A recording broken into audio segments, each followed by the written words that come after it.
بسم اللہ الرحمن الرحیم۔ اس نمبر 2 مولانا جی نے 2 رکعت نماز پڑھی، پھر مٹکا توڑا اور کچھ قرآنی آیات زعفران سے لکھے اور پیر جی کے داماد سے کہا اس سے بہتی ہوئی پانی میں پھینکاؤ، لیکن کوئی بھی آواز دے نہ اس کو جواب دینا اور نہ ہی پیچھے مڑ کر دیکھنا۔ اب دیکھتے ہیں کہ پہلے تم آتے ہو یا پیر جی اٹھتے ہیں۔ بعض لوگ مولانا صاحب کے دماغ پر شک کرنے لگے کہ بھلا مرنے کے بعد بھی کوئی زندہ ہوا ہے، لیکن جب ان کا داماد واپس آیا تو پیر جی زندہ ہو چکی تھی۔ مولانا صاحب نے بتایا کہ پیر جی پر جادو کیا گیا تھا اور یہ جادو اس شخص نے کیا تھا جس کے خلاف کچھ دن پہلے پنچایت نے فیصلہ کیا تھا اور پیر جی اس پنچایت کے سربراہ تھے۔ یہ بات مجھے یاد آئی تو میرا دل کانپ اٹھا، مگر ابھی میرے پاس کوئی بھی واضح ثبوت نہیں تھا۔ ایک روز شام کے وقت میری بہو چولہے کے پاس بیٹھی چائے بنا رہی تھی۔ بڑا پوتا چھت پر پتنگ اڑا رہا تھا۔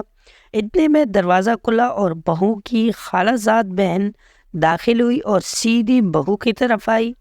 میں نے اس کے عجیب انداز پر کہا، ارے کبرا، خیر تو ہے؟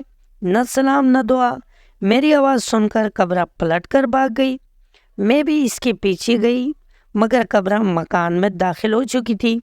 میری بہو کے نانا بڑے صاحب جائیداد تھے۔ میں جب اندر آئی تو دیکھا کہ بہو چولہے کے پاس بے ہوش پڑی ہے، بچے رو رہے ہیں۔ بہو کو پلنگ پر بڑی مشکل سے لٹایا گیا، قرآن کی ہوا دی، دعائیں پڑھ کر دم کیا تو تب کہیں جا کر بہو کو ہوش آیا۔ میرا بڑا پوتا چھت اترا تو اس نے ایک عجیب بات کی، بولا، اماں کیا مامانی بھی بھائی جان کی طرح ورزش کرتی ہے؟ میں نے ڈانٹا، میں نے کہا پاگل ہو گئے ہو؟ وہ بولا، نہیں دادی، میں نے خود دیکھا ہے، مامانی صحن میں ایک ٹانگ پر کڑی تھی اور اپنے سامنے 3 مرتبہ انگلی گھما کر ایک دفعہ الٹی طرف اشارہ کرتی تھی۔ یہ کون سی ورزش ہوئی؟ الٹی طرف ہمارا گھر تھا۔ میں نے پوچھا، یہ بتاؤ کبرا آئی تھی؟ وہ بولا، میں تو جب سے چھت پر گیا ہوں میں نے خالہ کبرا کو نہیں دیکھا اور مامانی کے پاس کہیں سے ایک سفید کاغذ اڑتا ہوا آیا اور مامانی اس کو لے کر اندر چلی گئی۔ اب مجھے یقین ہو چکا تھا کہ یہ سارا ہتھ کنڈے دلہن کی بابی کر رہی ہے۔ میری بہو خطرے میں تھی۔ اس تمام معاملے کی اصل وجہ یہ تھی کہ پیر جی میری بہو کے نانا تقریباً آدھے گاؤں کے مالک تھے۔ میری بہو آدھی جائیداد کے حقدار تھی اور اس کا بھائی حصہ نہ دینا چاہتا تھا، اور اس کی بیوی انتہائی چالاک عورت اور جادو ٹونے کے ذریعے میری بہو کو مارنا چاہتی تھی، جبکہ میری بہو ایک سمجھدار اور سلجھی ہوئی لڑکی تھی۔ وہ کسی بھی طرح گاؤں کی نہیں لگتی تھی۔ اس کی گفتگو رہن سہن بہت اچھا تھا۔ اس کے بھائی بابی کو ہر وقت خوف رہتا تھا کہ بہو اپنی جائیداد نہ مانگ لے، جبکہ بہو ذکر بھی نہیں کرتی تھی۔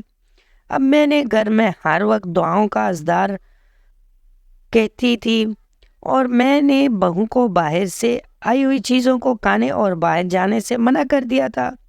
یہ وہ زمانہ تھا جب پاکستان بننے کی تحریک زور پکڑتی تھی۔ ہر طرف سے ہندو مسلم فسادات کی خبریں آ رہی تھی۔ میں بہت پریشان تھی کہ کسی طرح بہو کو یہاں سے ہٹا دوں۔ اسی دوران ایک دن مغرب کا وقت تھا۔ بہو صحن میں لیٹی ہوئی بچی کو دودھ پلا رہی تھی کہ اچانک اس کی چیخوں کی آواز سنی۔ میں نماز چھوڑ کر بھاگی۔ میں نے دیکھا بہو اپنا پاؤں پکڑے چیخ رہی تھی ہے۔ اس کے پاؤں کی انگوٹھی سے خون بہہ رہا تھا۔ میں نے پوچھا، یہ کیا ہوا ہے؟ کیسے ہوا ہے؟ بہو اپنے حواسوں میں نہیں تھی۔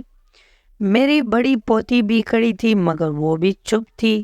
بہو کو پانی پلایا گیا تو اس نے بتایا کہ میں نے دیکھا کہ سکینہ یعنی میری بہن اندر آئی اور میرے پاؤں کی طرف کھڑی ہو گئی اور فوراً ہی چاقو نکال کر میرے انگوٹھے پر 4-5 وار گئے اور بھاگتی چلی گئی۔ میں نے پوتی سے پوچھا تو اس نے کہا برقع اڑی ہوئی دادی سکینہ تھی۔ بعد میں پتہ چلا کہ سکینہ تو 1 ہفتے سے میرٹ گئی ہوئی ہے۔ میں نے بہو کے پاؤں کی مرہم پٹی کروائی۔ تقریباً 8 دن میں پاؤں ٹھیک ہوا، لیکن ٹانگ کے جوڑ پر ورم آ گیا۔ حکیم صاحب کو دکھایا تو انہوں نے کہا زخم ٹھیک ہوگا تو ورم اتر جائے گا۔ ہم مطمئن ہو گئے۔ بہو اب لنگڑا کر چلتی تھی، مگر مجھے نہیں پتا تھا کہ دشمن اپنا کام کر چکا ہے۔ ہندو مسلم فسادہ لوگ گاؤں چھوڑ کر بھاگنے لگے۔ ہم کراچی آ گئے۔ ورم آہستہ آہستہ پوڑی کی شکل اختیار کر گیا اور اس کے بعد نسور بن گیا جس نے تمام ٹانگ کو لپیٹ میں لے لیا۔ اس طرح میری بہو دشمن کی نظر ہو کر اس دنیا سے رخصت ہو گئی۔ میں سوچی تھی وہ لوگ کامیاب رہے کیونکہ ساری دولت ان کو مل گئی۔ اب بٹوارے والا کوئی نہ رہا، مگر خدا کی لاٹھی بے آواز ہوتی ہے۔ میرے بہو کی بھابھی جو کہ عمل کروا رہی تھی، اس کے دونوں بیٹے 3 سال کے اندر ٹی بی ہو کر مر گئے۔ بھابھی خود بارش میں چھت گرنے سے ہلاک ہو گئی۔ کوئی نام لینے والا نہ رہا، فائدہ وہ بھی نہ اٹھا سکے اور اپنا بوجھ الگ لے گئے۔ دوستوں، آپ کو آج کی کہانی کیسی لگی؟ امید ہے کہ ویڈیو اچھی لگی ہوگی۔ اگر ویڈیو پسند آئی ہو تو ہمارے چینل کو سبسکرائب کر لیں، ویڈیو کو لائک کر لیں، کمنٹ میں اپنے رائے کا اظہار ضرور کرنا۔ ملتے ہیں اگلی ویڈیو میں، تب تک کے لیے اللہ حافظ۔